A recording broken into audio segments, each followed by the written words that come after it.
Aujourd'hui, c'était la deuxième fois que je vois un patient qui souffre d'agoraphobie.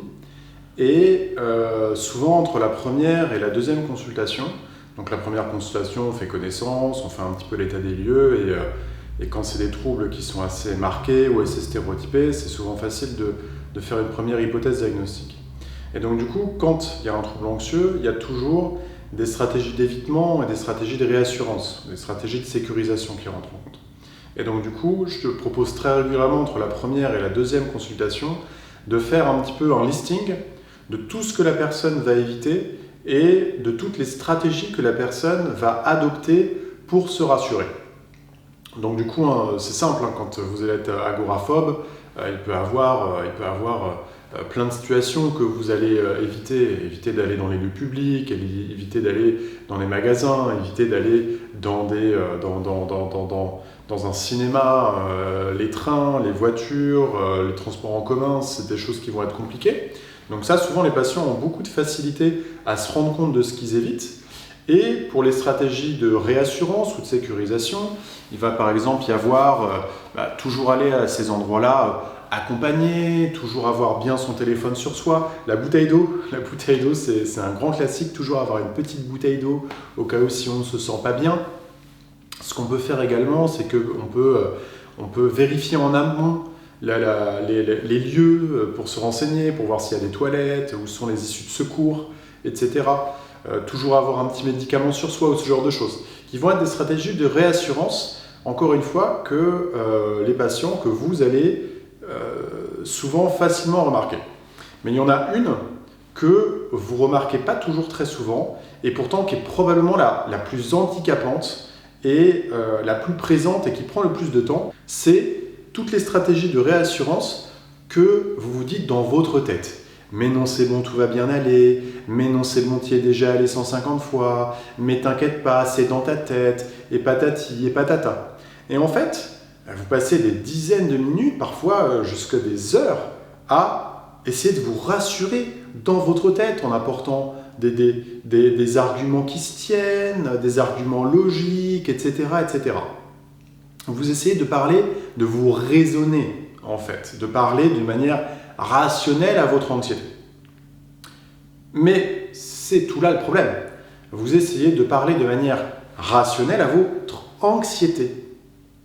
Mais d'après vous, est-ce que votre anxiété, est-ce qu'elle est rationnelle? Est-ce qu'elle est logique? Est-ce qu'elle est bienveillante? Est-ce qu'elle est de bonne foi? Ben non, en fait. Votre anxiété, elle est rien de tout ça.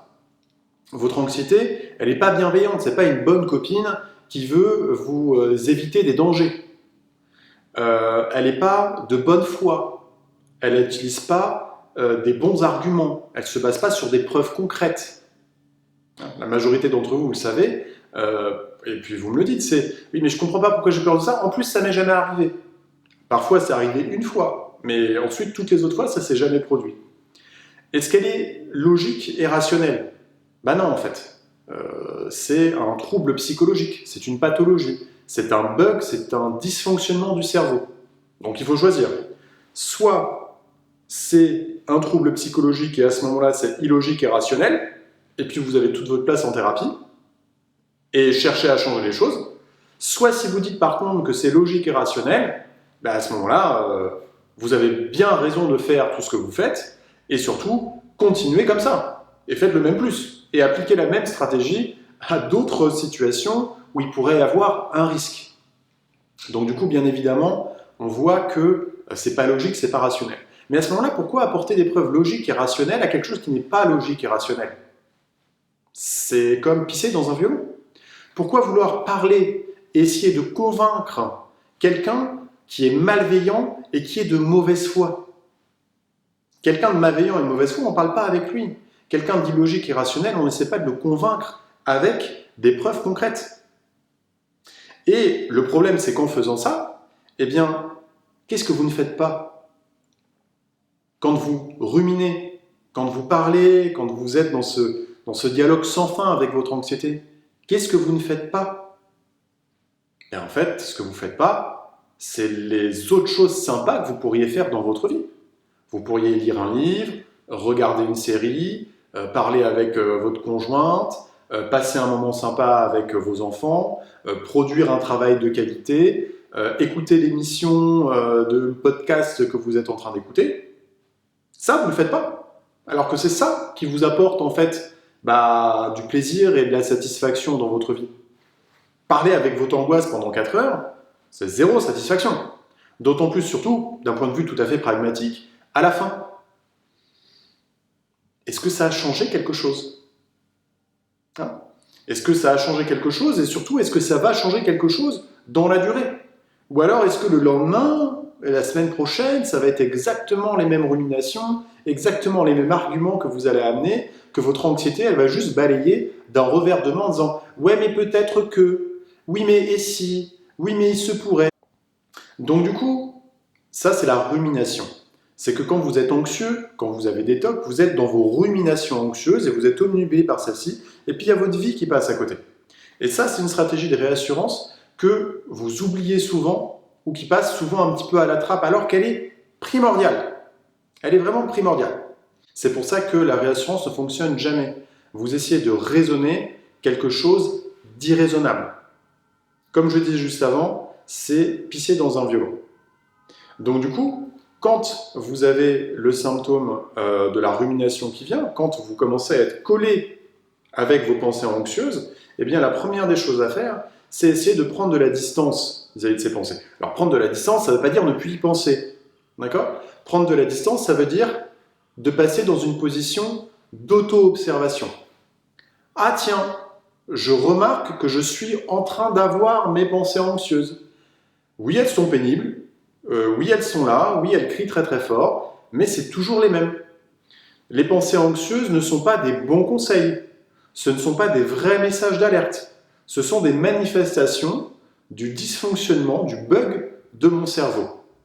Et juste en faisant ça, en fait, il va y avoir la pression qui redescend un petit peu. Et juste en faisant ça, l'envie et l'urge de directement partir dans certains comportements, de faire d'autres choses, de vous divertir, d'éviter, etc., eh bien en fait, elle va être moindre ou elle va tout simplement partir d'elle-même. Et donc du coup, vous allez pouvoir laisser couler et du coup, vous réengager dans l'activité que vous étiez en train de faire. Et moi, ce que je dis toujours à mes patients, c'est que vous ne changez pas d'un iota votre emploi du temps. Si vous étiez en train de faire la vaisselle, vous continuez à faire la vaisselle, regardez un film, vous continuez de regarder un film, c'est ça. Parce que de cette manière-là, en train de travailler, peu importe, parce que de cette manière-là, ce qui va se passer, c'est que votre cerveau vous envoie un signal d'alerte, vous savez que votre cerveau bug et vous envoie des signaux d'alerte alors qu'il n'y a pas le feu. Et donc du coup, le fait de ne pas y réagir, de ne pas changer votre emploi du temps et de continuer l'activité que vous étiez en train de faire, ça amène la preuve à votre cerveau que le signal qu'il vous envoie ne sert à rien. Et au bout d'un moment, à force de dire à votre cerveau « Oui, j'entends que tu t'excites, c'est bien, je te vois, tu gesticules, tu cries très fort, mais en fait, je sais que c'est du chiquet. Je sais que c'est parce que j'ai mon trouble anxieux et qu'il n'y a pas le feu au lac. Donc du coup, moi, je continue mon activité. » Et en faisant ça au fur et à mesure, votre cerveau il va comprendre que ça ne sert à rien de vous envoyer ces messages-là, parce que vous n'y répondez pas. Et donc du coup, il va vous envoyer des messages de moins en moins importants. Donc du coup, quand on travaille les troubles anxieux, et notamment quand on utilise des exercices d'exposition et d'acceptation, il faut toujours faire attention aussi à toutes les stratégies qu'on a dans sa tête. Parce que dans sa tête, on peut aussi avoir beaucoup de comportements évitants, ou beaucoup de comportements de réassurance. Et ils sont tout aussi importants que les vrais comportements qu'on va mettre en place pour éviter ou pour se rassurer. Et ils sont tout aussi importants, et j'irais même dire que, en fait, ils sont même particulièrement insidieux. Parce que c'est facile de voir quand on évite ou quand on fait quelque chose, mais prendre vraiment conscience tout au long de notre journée qu'on est en train d'avoir certaines pensées, c'est un petit peu moins évident. Donc, voilà. Si vous êtes en thérapie, surtout, ne négligez pas cette partie-là. Faites attention aux pensées que vous allez avoir.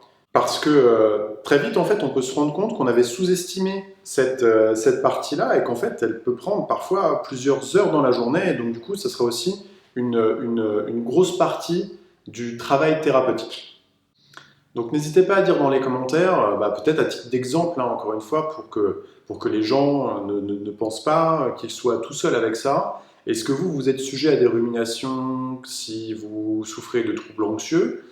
Combien de temps est-ce que ça peut durer?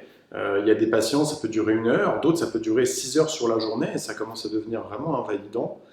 Dites peut-être un petit peu vous aussi les techniques que vous avez pu utiliser, et j'espère que cette vidéo vous aura été utile. Notamment à mes patients qui sont en cours de suivi et qui pourront servir de ça en guise de petites piqûres de rappel entre nos séances, parce que c'est vraiment pour ça à la base que je le fais et que ça puisse profiter aussi au plus grand nombre. Et si vous avez aimé la vidéo et qu'elle vous a été utile, n'hésitez pas à mettre un petit pouce bleu, un j'aime, à mettre un petit commentaire et puis à vous abonner à la chaîne. Voilà, moi je vous dis à bientôt, bonne journée, bonne soirée.